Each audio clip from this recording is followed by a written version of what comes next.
Welcome back to the broadcast. Still with me, Honorable Makali Mulu and Honorable Kassim Sawa Tandaza, as we decipher on the political realignments that we witnessed yesterday. So much happened, of course, upon that meeting of ODM.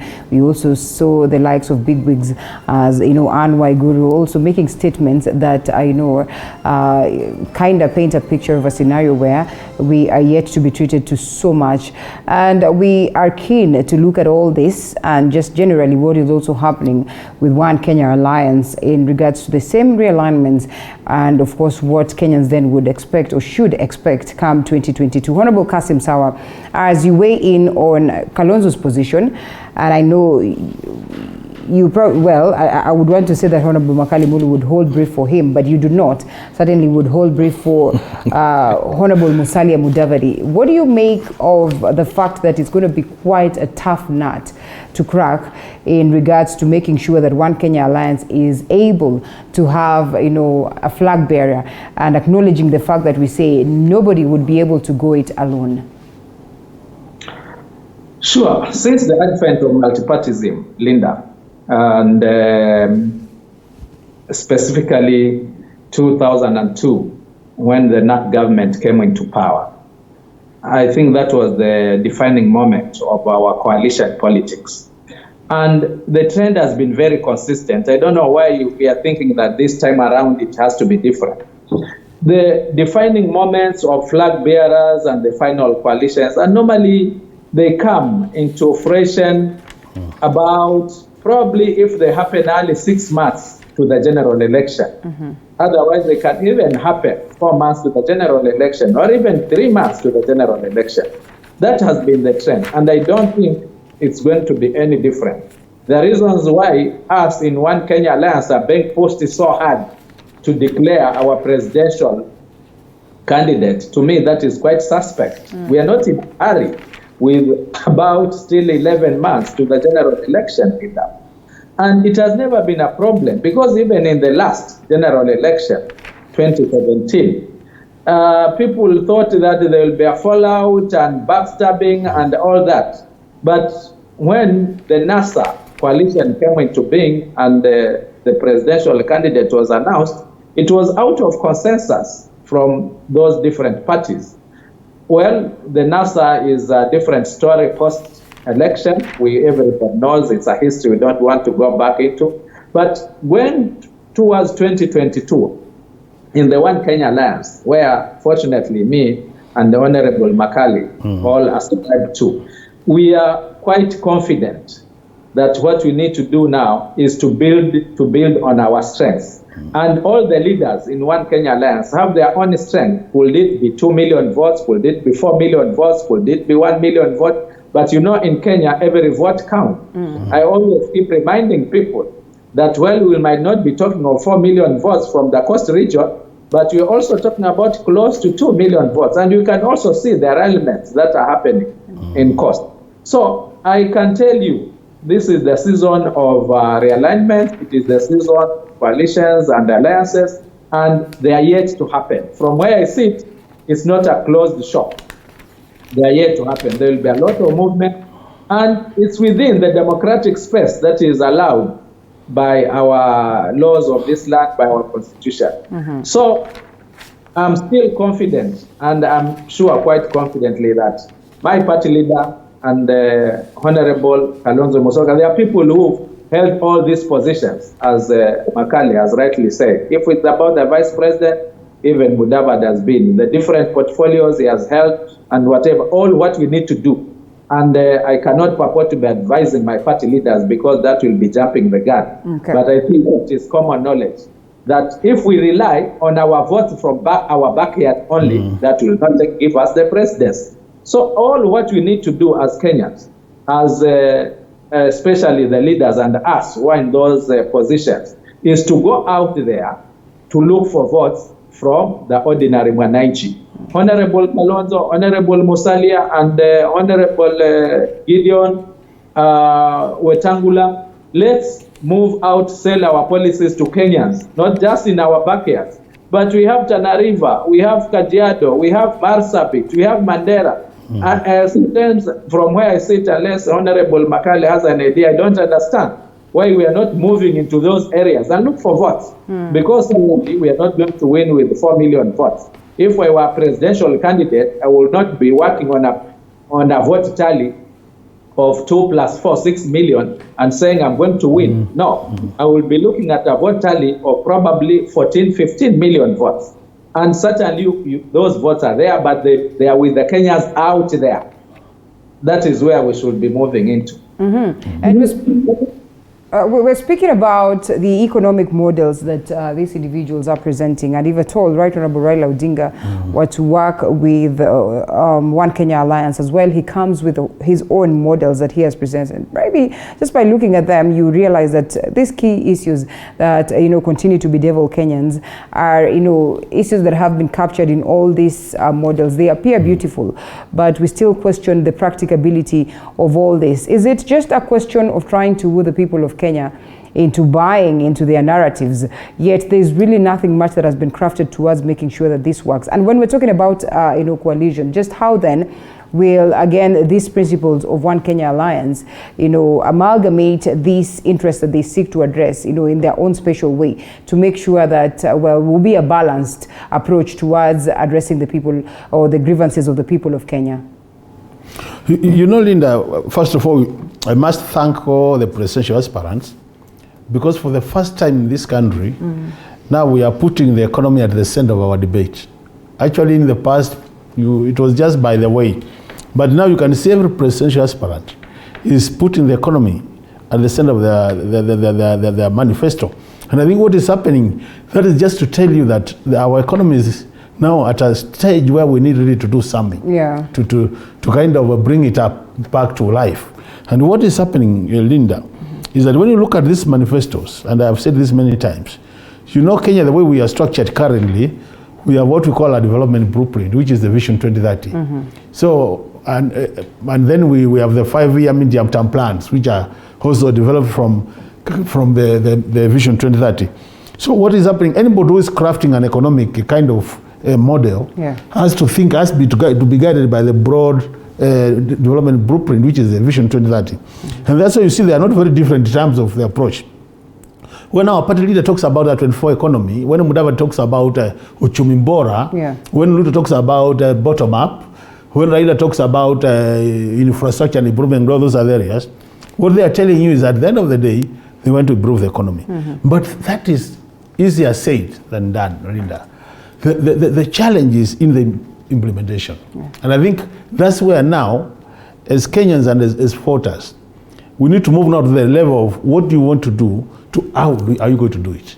For example, you've seen today in the papers, Ruto saying he will set about 30 billion for small-scale traders. The other day, Linda, I told you we have about, when you look at the informal sector in this country, it is about 15 million people who are in that sector. Now, if you do a quick mathematics about the 30 billion versus 15 million people. It translates to about 2,000 shillings per individual. So you ask yourself, then how do you achieve your bottom-up thing if every individual farm will only get 2,000 shillings? And you can see from the word go, it's an unstarter. And that's why we are saying it's now more of how. When we talk about a 24-hour economy, how do we implement that 24-hour economy to make sure that it's operational? When you talk about uchumi bora and things around that economy, people are just talking about unemployment, public debt management, issue of growing agriculture, because these are the key issues. Issues of taxes, where you want to lower taxes so that Kenyans have more money in their pockets. So is this said? For example, when you say, I've seen one of them saying you will reduce the tax from 16 to 12. Anytime you reduce tax, VAT from 16 to 12, that's a revenue gap. So if you reduce, it's a revenue gap. Yet already at 16 we have yet you are telling deficit, us, you are telling us you want to improve the economy by implementing 1, 2, 3. So if you have a revenue gap and you are saying I want to do 1, 2, 3, then how do you implement your 1, 2, 3 when you already have a revenue gap? The automatic solution is you are going to borrow. But at the same time you are saying our public debt is so high, you need to manage it. So it's a very complex thing, and I think really that's why we need serious economists to think through the process, because I hope some of them have their economists in their think tanks. Because the thing is, you must then come up with what I call a framework, which will make sure that you implement. But I can tell you for sure, from where I sit, as a person who has really a bit of knowledge in economics, most of these things are just easier said than they will be done. They will mitigate faults as a result of that clerical, but when you get to the office, they would have challenge with implementing most of them. Well, all right. And even as we escalate this debate further, I know that will be a bit complicated. But before we even come to the aspect of implementing the economic models that have been presented, you know, getting numbers to your side is one thing that is key. Small parties are cropping up by the day. Yes. And which we say democratically is a good thing. But it appears that the small parties are giving the big parties quite some headache right there. You can probably say that this is directly mated upon Deputy President William Ruto's UDA, in the sense that we've seen the likes of, you know, Moses Kuria, the likes of Kionjori, you know, with their small parties within. But reality is that it also weighs down on the parties like, or coalitions like the One Kenya Alliance coalition. For instance, when we talk about the Ukambani region, well, there's that acknowledgement that Kalonzo is the kingpin in terms of, you know, the level of presidency. The parties of Maendeleo, Chap and the others are parties that would probably weigh in, you know, heavily in terms of pulling, you know, the eastern region, or this particular region, Ukambani region, away from Honorable Kalonzo Musyoka. What needs to be done towards making sure that, well, these parties are well accommodated and would not appear as though they are parties that are coming into, you know, cause headache? King himself is, you know, setting up a party. Honorable Tandaza.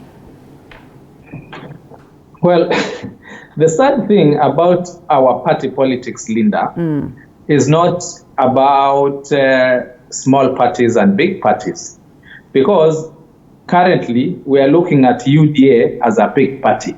Yeah. How many MPs does it have? One. How many MCAs? Well, in terms of, okay. But it enjoys quite a large chunk of support from in Parliament. Maybe that's why it's been hard. That's a big party. That is where I'm coming to now, and I think that's where most Kenyans are when it comes to political parties. They do not look at the political party. They do not look at what that party stands for, but they look at the owner of that political party. So when UDA is associated with the deputy president, that is the second in command, then it is a big party. But essentially, you are not talking about the party. You are talking about the owner of that party. If tomorrow the deputy president decides that, I understand there could be some court cases, and someone decides now, to hell with the UDA, I'm starting another party called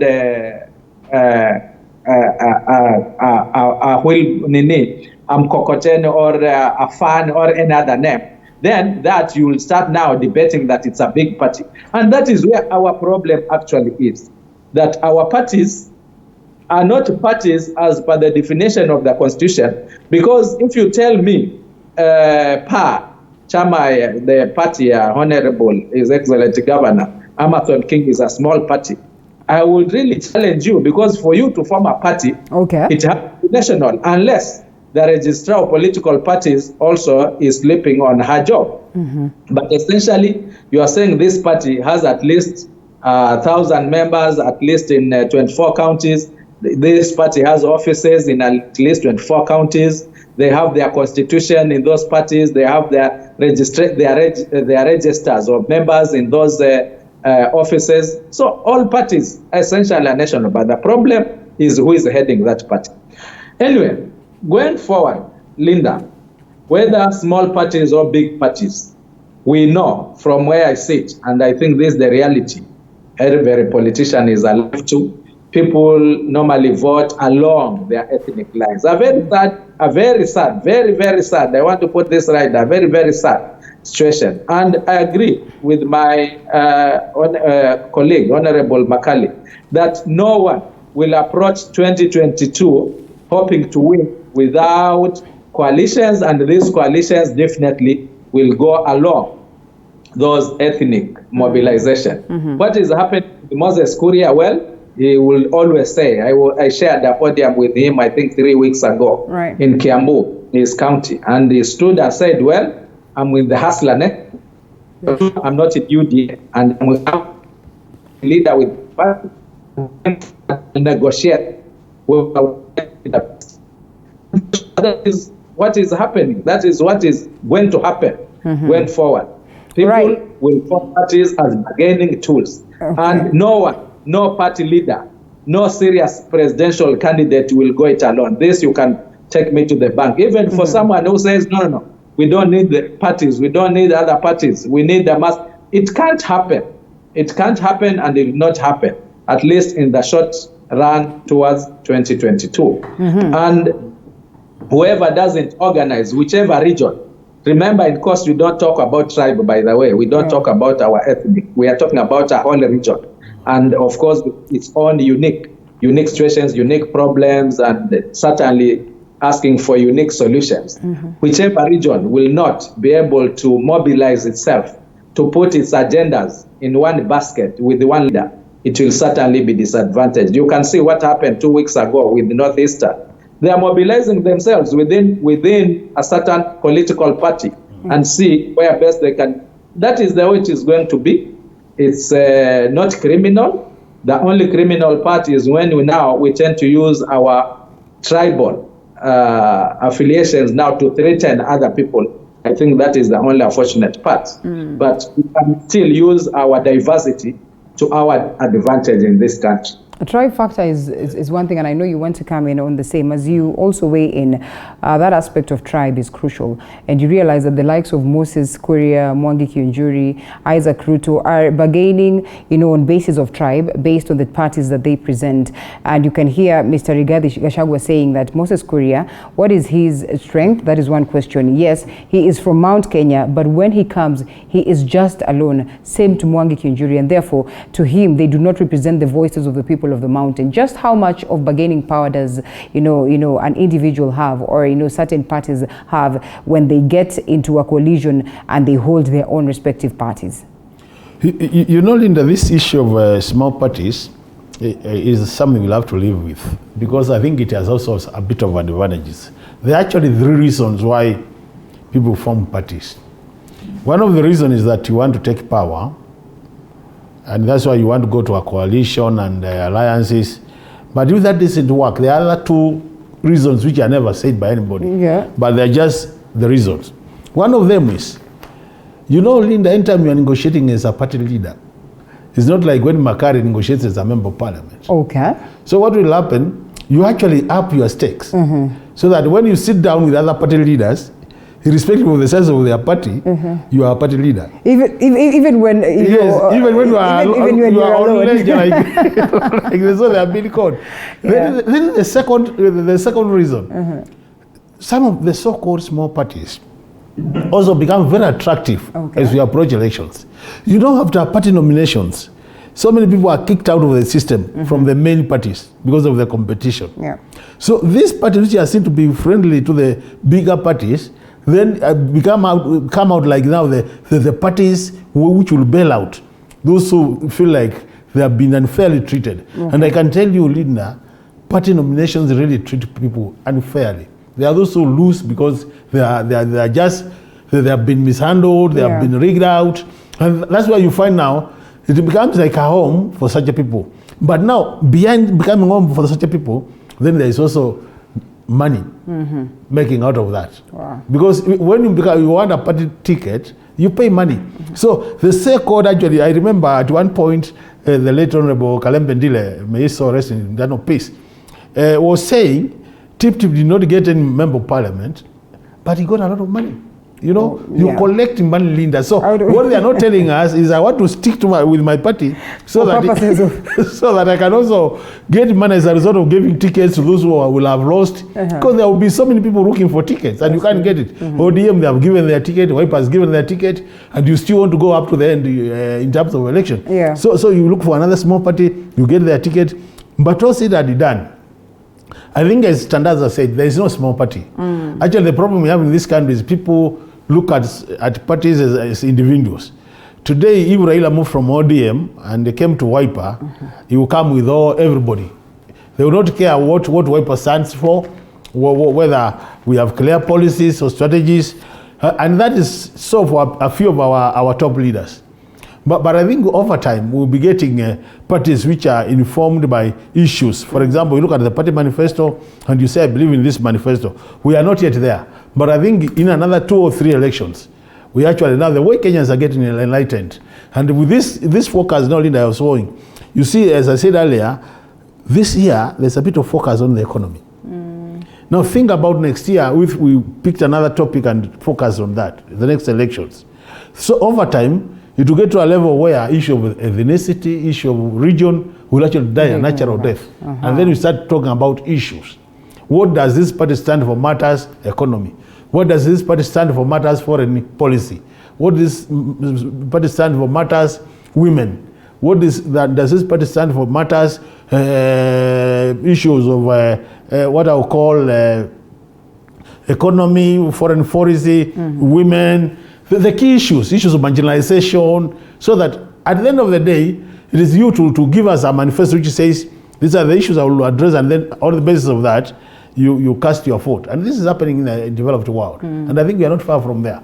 Right. This will just be short-lived issues of ethnicity and regional balancing. Thank you. Thank you. Well, it is quite tricky to argue that there is no party that is small. Well, numbers are crucial. Our support base is pretty much crucial. Representation in parliament is crucial. Money is a factor. And I'm told that the worst that One Kenya Alliance, the other One Kenya Alliance principles would do, and I don't know whether this is worth discussing, that is, well, apart from Gideon Moi, is to allow Gideon Moi be out of the party. Money factor. Honorable Tandaza. Well, in politics, there are 3 fundamental aspects in any political contest. From where I sit, I start with the resources, and then, of course, strategies, and of course, that will bring numbers. The 2 will bring the numbers. If anybody, I agree with you, if anybody, even if he's unknown right now, and says, now I've started a party, but that person has money, that is the resources. You can see how much attention Jimmy Wanjigi has created, and all along he has never been a politician. Nobody from where I sit ever imagined that Jimmy Wanjigi is actually a politician. We've known him as a businessman and a fundraiser to political parties. But the moment he says he's going into politics, then he pulls crowds. Because of what? Money, the resources. So there is no way you are going to have any winning formula without resources. Unfortunately, in Kenya, unlike in Africa, where when Obama ran for the first time, he could fundraise from people, and a lot of money came in from the ordinary 190, not from corporates and those big businessmen. In Kenya, we do not have that history. The moment you try to fundraise, huko serious. Unataka kiti na hatu unasema tukuchangie. You are not serious. So you don't go here, you don't go anywhere.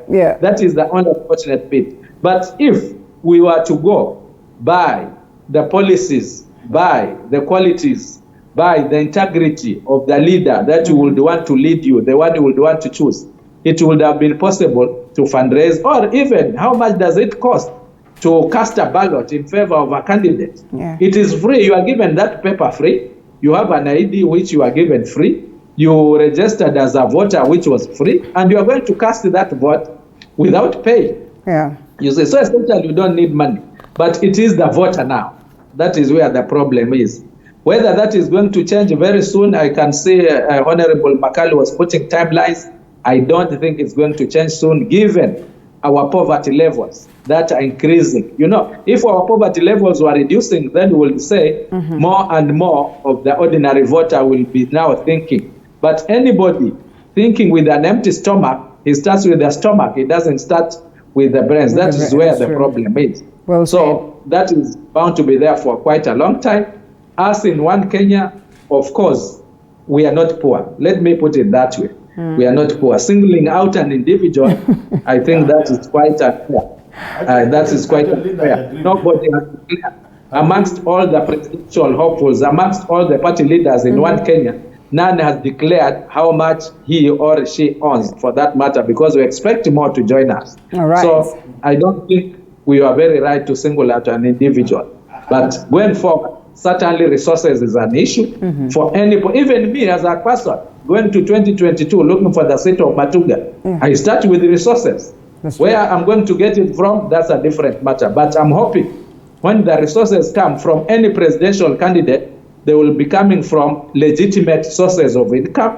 Because if you are to ask me the best blueprint that a presidential candidate will give to take this Kenya to the next level is corruption. We always refer to ourselves about the Asian tigers. They simply handled corruption. They didn't come up with any other model. They didn't come up with any other policies. If you read the Singapore situation, please, let's read it as Kenya. The president said, what else this country? From the technocrats, corruption. How do we handle this corruption? I know how they did it. We don't have that time properly for where I will give that benefit to our viewers. But for sure, the biggest problem of this country is corruption. We started by talking about the money being taken out there. This is not legit money for sure. It will not be shipped out at night without the central bank giving it its nod. Otherwise, why do that? It's about corruption. We talk about giving monies. We can set up billions for the youth. We can set billions for the women. We can set billions for the enterprises. But with the corruption, it will never reach them. Well said. We are going to go around and form enterprises in the name of youth. We are going to go around and same enterprises in the name of women, and yet those are men setting those enterprises. And the money goes back to the corrupt people. So, to me, that is where we should actually face the bull by the horns. That is the elephant in the room. Maybe I could also answer way on this matter also. Right. You know, Linda, I think the way what we are saying is, I think this idea of pushing this agenda that the reason why we need Gideon Moi in One Kenya Alliance is because of money is misplaced. Yeah. Linda, you're very much aware that what we need as an alliance, we need votes. We don't need money. Yeah. Because when you get billions, you not put them in the box, ballot box, to be counted. So, and Linda, just a simple example. If you look at the east of this country, and we've done a bit of research, by the time NAC of Honorable Mike Kibaki was declared that they are going to contest for position of the presidency, at that time I understand they had only about 80 million. Yeah. And they spent billions. So to me, every party has a fundraising resource mobilization component out of their manifesto. And the thing is, once people believe in your manifesto, and once people believe you can win, actually resources are never given by an individual. They are given by many people who believe in the party. Even as members of parliament, we do contribute a lot to party activities. Tandaza will tell you they are contributing on issues to do with their money. We are contributing towards the wiper activities anytime we have an activity. So it's never an individual's business. It's a business of people who believe in that party. And I think we have a lot of supporters based depending on our manifesto. And I can tell you for sure, when Kenya Alliance has about 4 people now, others are joining. Yeah. And these are people who have been in politics for many, many years. You can't tell me they have no money. It maybe it's only that that's a relative term. I'm sure they have their own resources. Yes. It's only that they are singling out one because of, I think, the family background. Yeah. We expect that to be, and it's obvious because of family background, there could be more money than the rest. But I believe also the rest have resources which can be used for campaigns. Well put, and there you go. I hope you pass that message to the likes of Honorable Gaburia, who will always remind you that, you know what, make sure that you keep a Gideon in the pocket. Thank you so much, gentlemen. Honorable Member of Parliament of Matuga constituency in Kwale County, Honorable Kassim Sawa Tandaza, Asante Sana. And thank you so much, Honorable Member of Parliament of Kitui Central, Mps Makali Mulu. Asante Sana for that. We close it at that as we close over to a different conversation that should be after this break. Thank you, Linda. Thank you.